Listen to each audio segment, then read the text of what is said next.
Hey, I'm Johnny Z. Welcome to Rather Be Riffing. It's Wednesday night, and I ain't got to work tomorrow, which is a fine reason in my book to try out a new beer.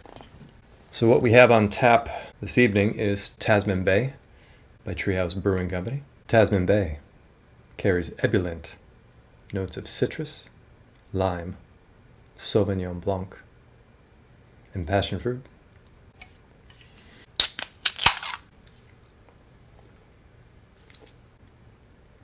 Cheers. So this will be the fourth and final video in this series where I am comparing my PRS 594s and my Gibson Les Paul, ultimately trying to decide which PRS 594 do I want to keep.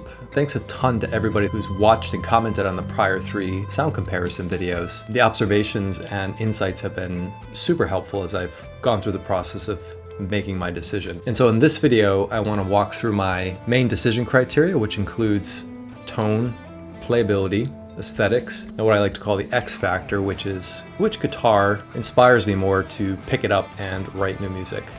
And there's another question that's occurred to me in this process, which is, do I consider a PRS 594 to be a direct substitute for a Gibson Les Paul? So I'll weigh in on that as well. So the time has come to decide which PRS 594 I'm going to keep. The double cut or the single cut? Without further ado, I've decided to keep the double cut.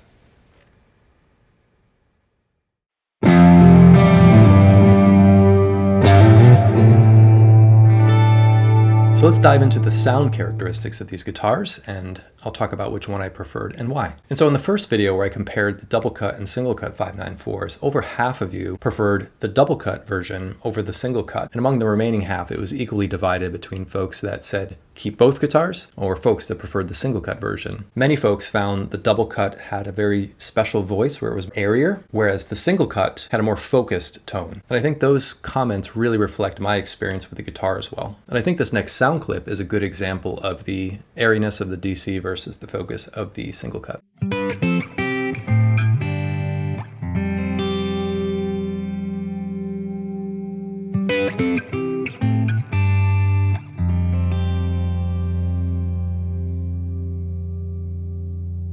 Now, where things got interesting, in the subsequent two videos, I compared the double cut 594 against my Les Paul, and then the single cut 594 against my Les Paul. And in both videos, the majority of folks seem to prefer the Les Paul. And I think that has a lot to do with the fact that the Les Paul has such an iconic sound and legacy that's built into so much of the music that we love over the last many generations. And so that really reinforced for me how nice it is to have that particular type of sound in my guitar palette. And rest assured, I will be keeping the Les Paul for that very reason.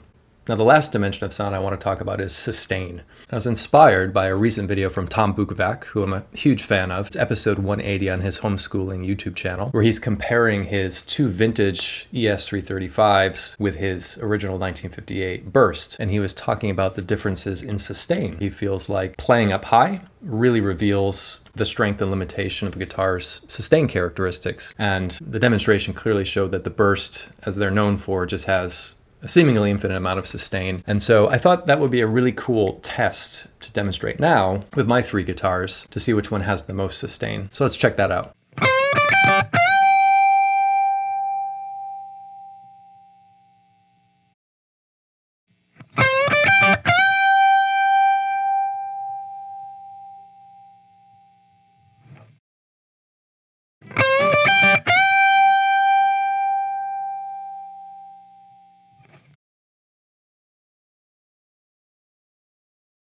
So what that test confirmed for me is that the single cut 594 really has superior sustain, and that's a very addicting quality when playing that guitar. I don't know exactly why this guitar has a bit more sustain. Could be any number of factors. It could be inherent to the single cut design. It could be just these two particular examples. This one just happens to have more sustain. So with all that in mind, where have I netted out in terms of sound preferences between these guitars? So overall, I'm preferring the double cut in this case. The reason is I do really enjoy the airiness of this guitar, and also I find that the double cut is more different than the Les Les Paul than the single cut, so it's giving me a different flavor, a different color, and allowing me to take my playing into a different place. And so while I do prefer the sustain of the single cut, it wasn't the deciding factor here for me in terms of my sound preferences.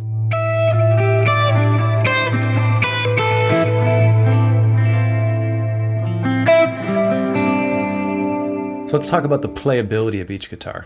And I want to start out here by busting a myth. Conventional wisdom would have it that the double cut design has better upper fret access than the single cut design. However, in my experience, that doesn't hold true in the case of the 594, and I'll explain why. So I think the origin of this myth actually stems much further back than PRS's beginnings. Is when we compare the Les Paul as the archetype single cut guitar versus the Stratocaster design, there is clearly an advantage to the double cut Strat design when it comes to upper fret access, and anybody that's played both guitars would instantly recognize that. However, when it comes to the PRS single cut and double cut designs, there's some other variables that really neutralize the playing field here when it comes to upper fret access. I've noticed that the neck is set higher up on the body on the 594 design for both the single cut and double cut as compared to the Gibson Les Paul. I took some measurements of this to confirm, and in the case of the Les Paul, it sits at 7/48 of an inch. The same measurement on the PRS single cut is around 13/48 of an inch. So the fingerboard sits almost twice as high up on the PRS single cut compared to the Gibson Les Paul. And what that does is it makes upper fret access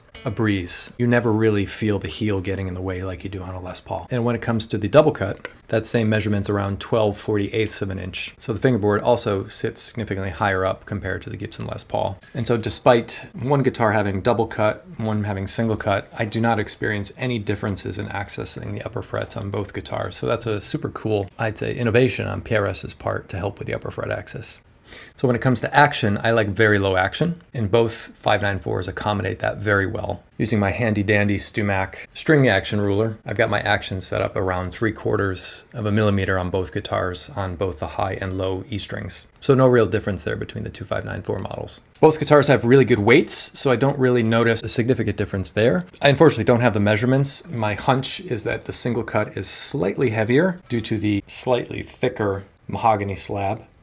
So when it comes to the neck profile, both 594s have the same spec on paper. It's the vintage pattern neck carve, which is a asymmetrical neck carve, which really works well for me. I find that more comfortable actually than the typical Gibson Custom Shop C-shaped necks. Those are also comfortable, slightly prefer the asymmetric carve on the PRS. However, despite both these guitars having the same profile on paper, they do feel slightly different. The single cut, for whatever reason, I perceive it as being a bit wider, even though it's not. And I think that has to do with a slightly different neck carve. Now, these are both private stocks. I don't know what extent any hand shaping of the neck could create some slight difference in tolerances. I saw recently David Grissom was doing a video on the new PRS DGT SE model, and he was playing a prototype, and he mentioned that the neck felt a little too big, and PRS confirmed that he was right. It was 2/1000ths of an inch off spec, and I think that goes to show you very minor differences in tolerances can certainly be felt and experienced by experienced players. So I think that's just another reason why it's really important to get out into some shops and play some of these guitars for yourself to see what neck profiles work best for you.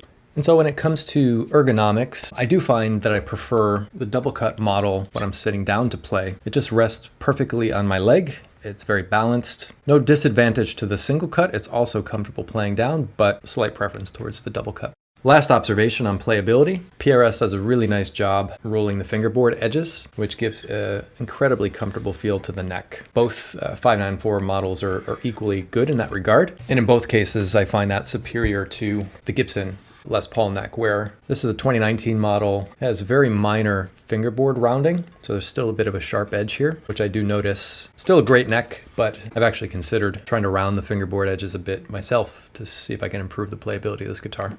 Maybe that could be a future video. Hopefully it won't be a disaster check.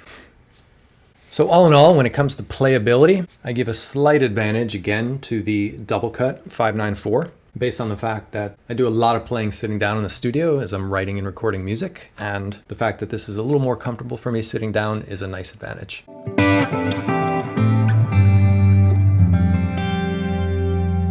All right, on to aesthetics, a highly subjective subject, but one that's important, as I think when it comes to guitars that inspire us, the ones that sound the best, feel the best, and look the best are the ones that captivate our imaginations the most. We've got two visually striking guitars here, so it'll be quite the beauty contest. And so what I like about the double cut is it's the original PRS design, which I think is quite iconic. Now when it comes to the figure pattern in the wood, I do prefer flame tops over quilt, and I do love chevron patterns, which is the angled V shape that the figuring takes. This happens to be a reverse chevron, meaning the flame is pointing upwards rather than angled downwards. And one thing I particularly love in some of my favorite old Les Paul bursts is when the chevron pattern is especially pronounced or evident between the two pickups. And this guitar has that in spades.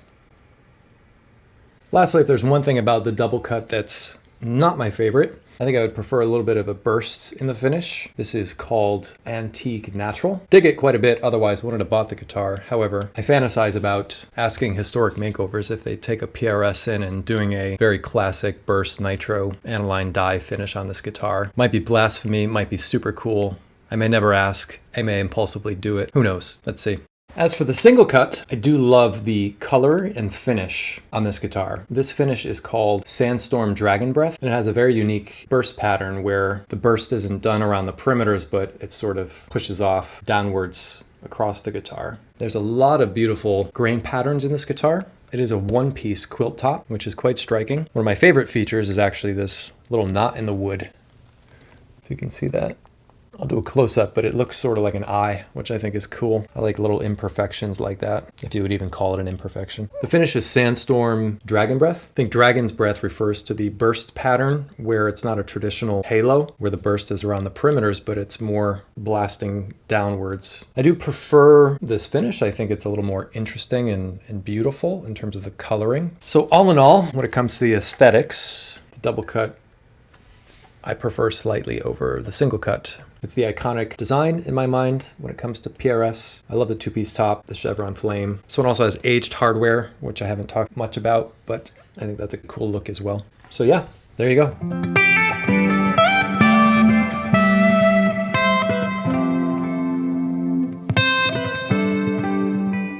So the last consideration I'd like to talk about is what I call the X factor, which, said simply, is which guitar inspires me more to play and write more music. And it's hard to unpack why exactly one guitar may inspire you over another. But in this case, the double cut has been an awesome source of inspiration for me. In fact, the intro music that I had composed was all spawned from this guitar. The intro motif in particular, where it's just isolated guitar at the beginning, was the very first thing I wrote on this guitar within the first 24 hours of owning it. And so that's always a great sign that a quality instrument has come into your life based on how much new music it's gifting you and inspiring you to write. And there's been no shortage of that with this guitar so far. Now, when it comes to the single cut version, I do have to say that this has been a lovely instrument to own. It's also gifted me with much inspiration and material. And as part of acknowledging how great of an instrument this is, how grateful I am to have owned it, and the joy that it's brought me, I'd like to share a few videos from over the years of the music that this guitar has provided to me.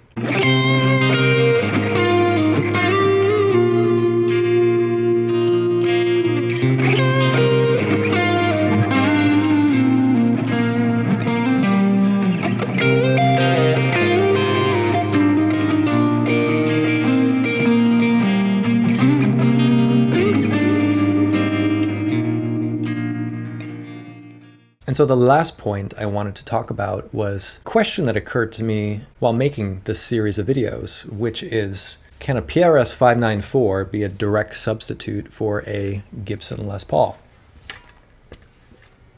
And I think the short answer to that question, in my opinion and experience, is no.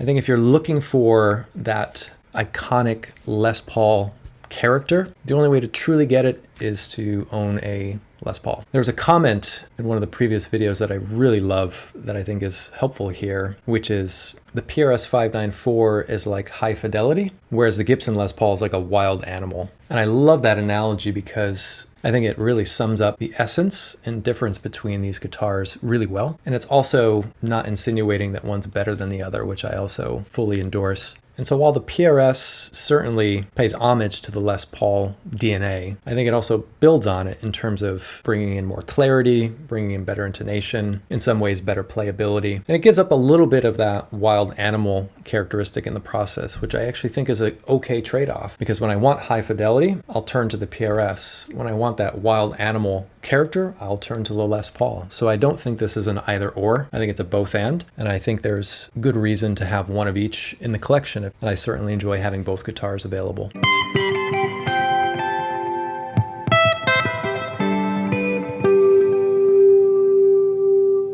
So I hope you've enjoyed coming on this journey with me, helping me to decide which of my PRS 594s to keep. I've made a decision. I feel really good about that decision. I wanted to thank you all a ton for your observations and your input and your energy and encouragement along the way. It's been really helpful and really motivational for me in making these videos. And if you like and enjoy content like this, please consider subscribing, liking, or commenting. That would really help get the content out to others that may enjoy it as well. Thanks for watching. See you in the next video.